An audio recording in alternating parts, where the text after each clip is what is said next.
Alam mo ba na bago pa man magkaroon ng mga modernong ospital, ang dugo ay itinuturing na misteryo ng buhay?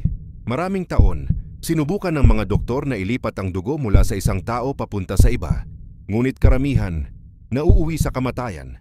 Isang tuklas lamang ang nagbago ng lahat.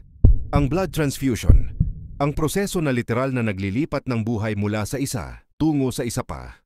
Noong 1600s, sinubukan ng mga siyentipiko ang isang kakaibang ideya. Ilipat ang dugo ng hayop patungo sa tao. Isang Pranses na doktor, si Jean-Baptiste Denis, ang unang nagtangkang maglipat ng dugo ng tupa sa isang batang lalaki. Sa simula, tila gumana. Pero nang gawin ito muli sa ibang pasyente, nagkaroon ng matinding reaksyon at namatay.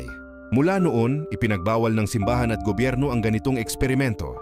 Ang transfusion ay naging bawal na agham. Lumipas ang 2 siglo bago muling sinubukan ng transfusion. Sa pag-usbong ng modernong medisina, dumating si Dr. James Blundell, isang obstetrician mula sa England.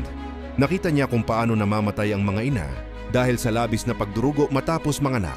Desidido siyang makahanap ng paraan para mailigtas sila. Noong 1818, ginamit ni Blundell ang dugo ng asawa ng pasyente upang isalin sa namamatay na babae.